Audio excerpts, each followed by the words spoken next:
Khanya kude TV bafethu lo ngiyanibingelela usithembiso ucele lo Mr SMC King SMC Mr Delicious bafethu abanye bathi ushoti ya bafethu subscribe button lapho bafethu ni view ni like ni comment futhi bafethu la kumkhanya mude bafethu kule channel bafethu engqofayo nje ya ezweni laseMzansi bafethu ya sisibone laphana sibona nama viewers from overseas bafethu nalapho sithi shout out bafethu ku right nje ngoba yakusho ukuthi sesiya international bafethu ayikho inkinga ya usithembiso nje obengishilo Mr King SMC Mr Delicious bafethu ushoti abanye basho njalo ayikho inkinga ngamukela konke la ngifuna ukuza futhi kwesinye story la a very painful one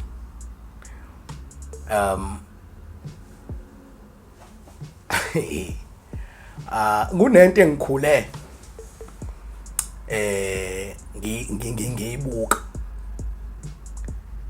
ngikhule ngibuka ukuthi kunezinto uthola ukuthi kunomuntu owenza icala uma elenza icala bese kufika isikhathi sokuthi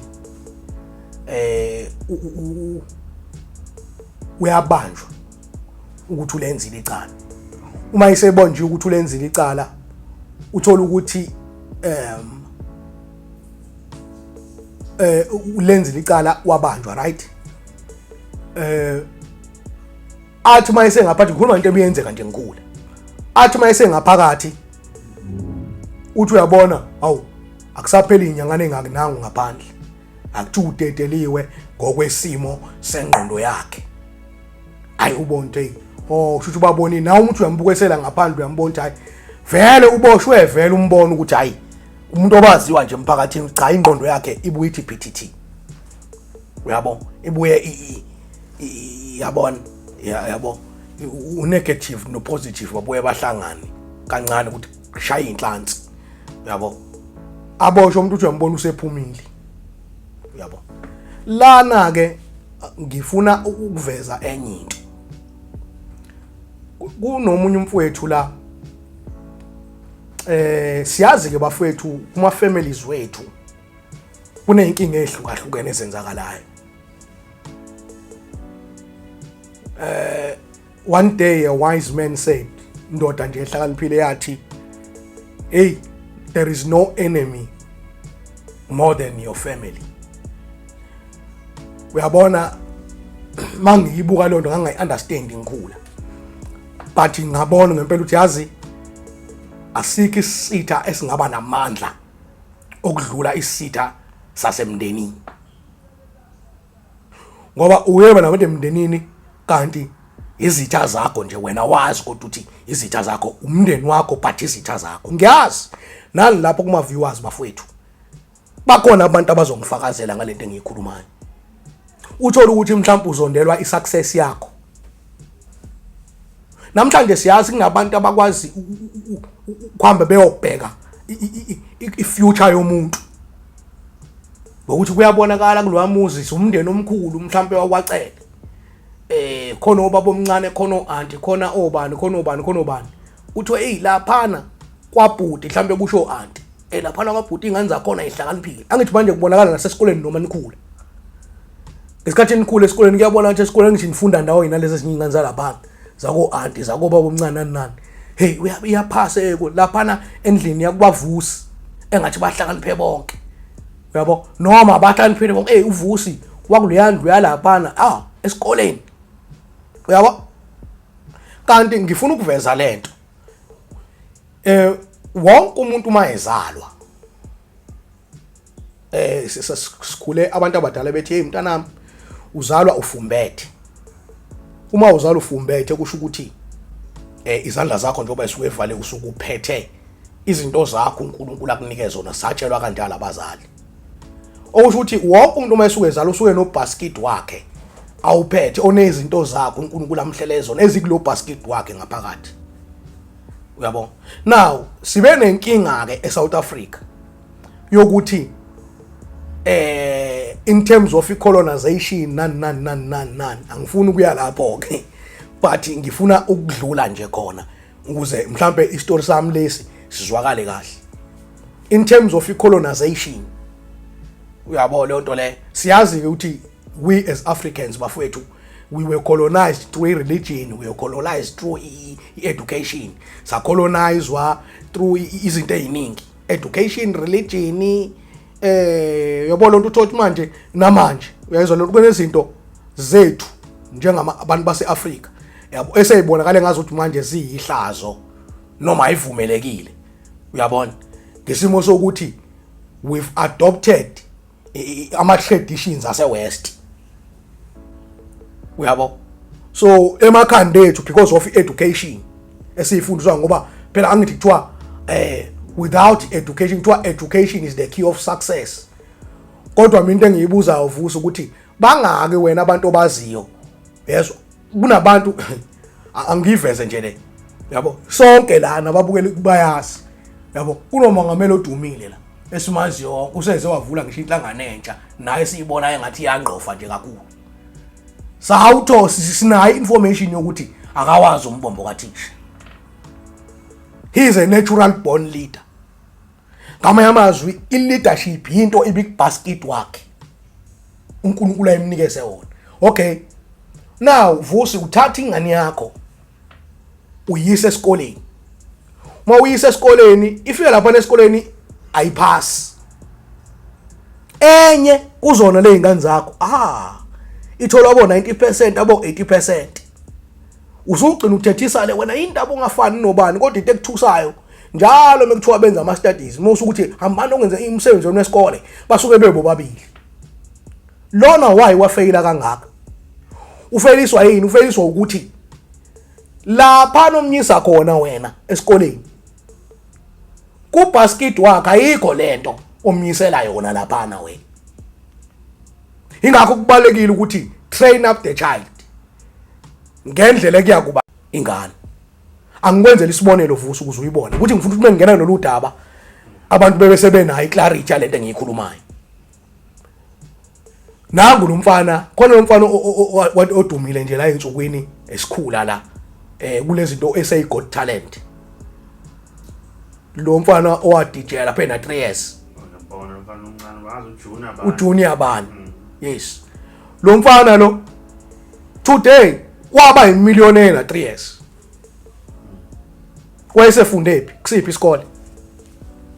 Listen to me, I'm not discouraging abantu ukuthi bayise abantu esikoleni. But into engifuna ukuyiveza ukuthi akusibo bonke abantu ikusasa labo elincike kunento yesikole le. Buka lo mfana kushuthi ubaba wakhe wakwazi ukuyibona ingane incane ukuthi yabona njobe ingaka lengane. Nansi into uyazi ingane yakho uyayibona incane uma ukuthi ubaba nje noma umama ohlakaniphile, umzali ohlakaniphile. Mhlambe ziyadlala izingane la. Uyakubona ukuthanda ukuthatha udaka kuhlanganise ngathi kwakhe izindlu. Uyabona nto umakhi lo. Yabo. Uyakubona njalo megeza. Uyabona nto this is a musician. Uyabo.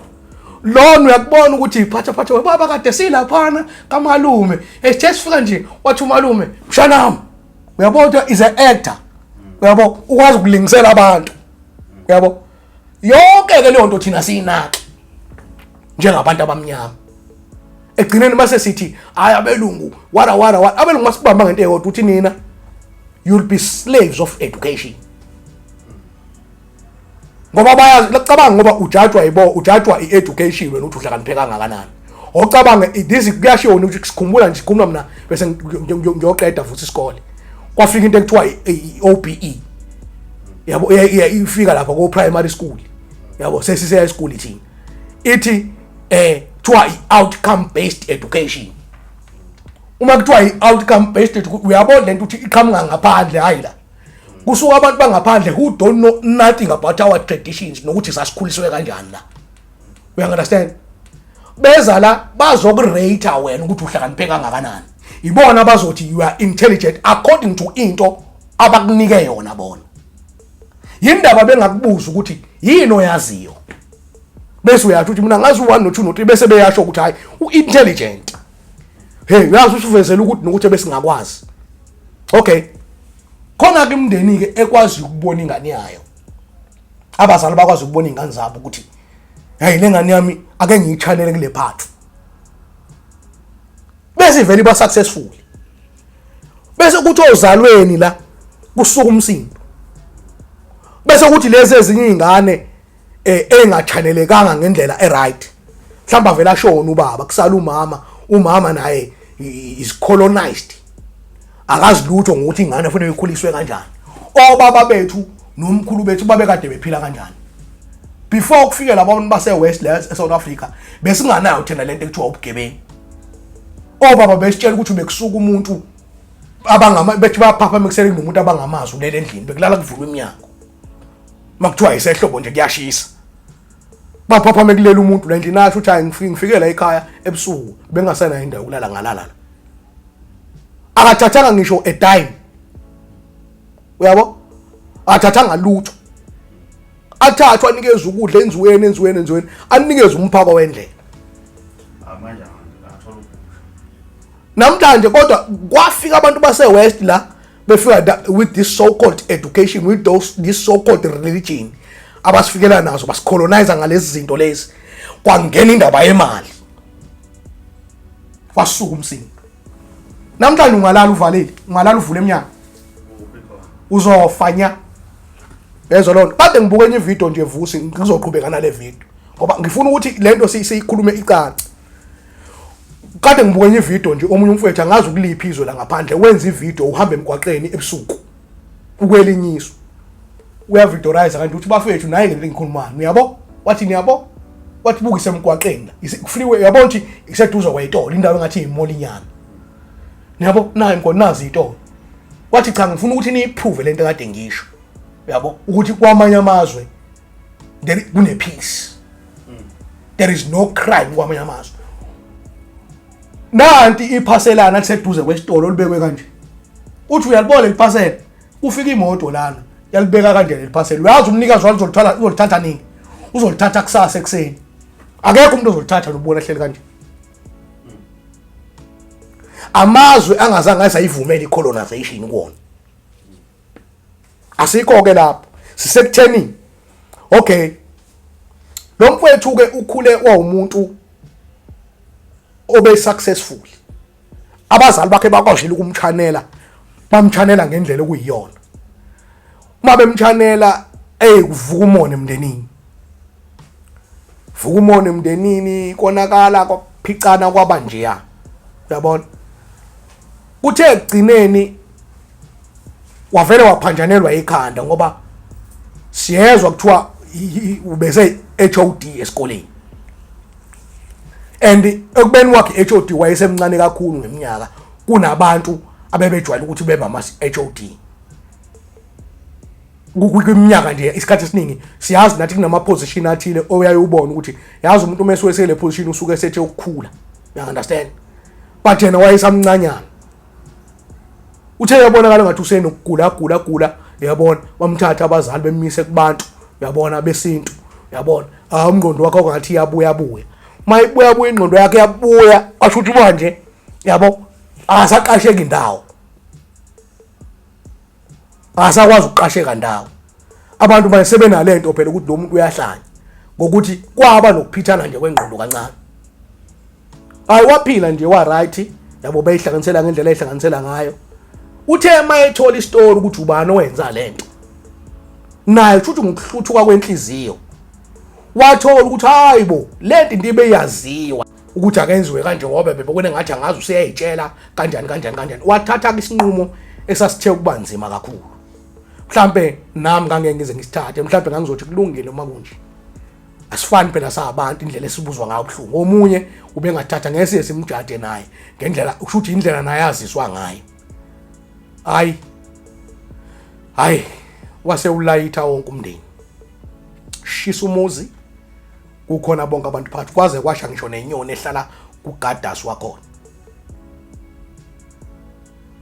ayisa yena futhi emaphoyiseni aboshwe bafike ejele ke inkantolo bese imshaya life sentence ngoba icala lakhe belisihluku kakhulu wahlala ke ejele kwabanzima bafowethu ukubona le yanto. Umuntu efika ejele ephila. Uyambona umuntu useqhubha imigqomo kaDoti la ejele. Uyiqhubha njengemoto, uyabona Nkosi bene emoto eminyango. Yabo afaka impela amagiya nje eqhubha umgqomo naye lemigqomo le esetshenziswa nabantu bakamasipala. Eqhubha ashintsha njengemoto ngithi hey bafowethu angikutsheleke lento. Abantu abasuke sebenjalo lapha ejele abakhishwa. Yabo bazofakaza abanye ababukeli abaziyo abantu bakubo kuthiwa umuntu usekuthiwa uyamvakashela lapha ejele usewumuntu ongathi usephanjanelwe ingqondo. Awusasejele namanje. Uyahlala ejele khona enjalo. Abanye babo uthothi umuntu usehamba ngewheelchair khehle kudala uyabona lo muntu lo asenamngo unomngozi kabani lo muntu nje. Uhambe ngawheelchair usegugile. Bathi akakhishwa futhi ejele. Uyahlala nje ejele. Funeke azahlale uyabona lo life sentence uthi ugwetiwe. Mekuthi ugwetwe 85 years funa ahlale so sikhathi lesi kuthi usigwethiwe. Kubhlungu ke bafithi baningi abantu abalapha ejele bayagula ngengqondo. Bezwa lonto kodwa abahleli lapha ejele abantu bakusemako bayafika bezobabheka. Uyabo? Kodwa mawusuhlehla nestory usubuka mfethu uyabona ukuthi yazi nami ngangangena kule situation. You understand? Ngisakephi njalo ngisakuyona lento yokuthi kunezinto ekulula sithina siyikhulume because asizange sizingene vele asifuna kanhlobo ukungena ecathulweni zalowo muntu osuke sekuleyo situation ukuze ubuke ukuthi uze wenza leyo nto bese kwenze njani. I'm not saying waba right ngokubulala umndeni wakho waba wrong kakhulu. Yabo? Kodwa kushuthi naye ngokubuka ukuthi base bembulala ephila. Wabona ukuthi ngcono ukuthi ngibaqede laba bantu. Kanti nothi sizomfaka ejele usezofika phanjanelwe ingqondo ejele. Kuyimanje ngikhuluma nje ngimshiye mina ejele. Yabo hamba enqaka amaphepha enza yonke into lapha. Hayi uyavunyelwa nje. Ngisho amaphoyisa ngenzana ahamba yabo anginankinga esibanibani yabo lo nto leyo yabo noma ingakavulwa ngisho exercise yena uyavunyelwa idedela be khahlelela amanzi leminyango lapha na kuyilokhuzeni kwi-drain. But kushuthi ikhaya lakhe sekuyisejele because nginalento ethi abantu bakuba ngibona ukuthi basangakwazi ngoba phela njengoba bashisa umndeni kanjalo lukhona uzala ngibona ukuthi basangamamukela. Singaze kodwa bakhona abantu futhi abanalo uxolo bafowethu nabalazi iqiniso ukuthi kwakade kwenze njani. Kodwa into engizama ukuyiveza la uzoze uthakatha abantu bahlanyise nje abantu baze beyophelela emajele sebehlanyele emajele nje. Umbuzo wami wodwa ukuthi uhlulwe wena ukuchannel izingane zakho uhlulwe ukutrain izingane zakho ngendlela eziyakhula zibe yiyo. Wabamba this thing of ukuthi kuthiwa education is the key of success, is the key to success. Ingane yakho wayithatha uyise esikoleni yafika yafeyila lapha ngoba uyithathe wayise endaweni engasiye yayo. Yabo? There are colleges here. Yes, angadinge matric. Abanye bekwenziwa ama plumbing kwenziwa izinto ezenziwayo. Ingane yakho ungathi uthi ibinayo into ungayithatha uyise kuleyo college ethile yenze leyo nto ikwazi ukuyiphilisa. But uhlulwe into is wena ubambe lento wayitshela kwathiwa education is the key to success. Yabo lo wahlula ukubuka ingane yakho ukuthi ipath iyayihamba phi. Egcineni usuthakatha izingane zabantu. Khanya Kude TV. Subscribe bani bafethu. Ni like, ni comment. Yeah.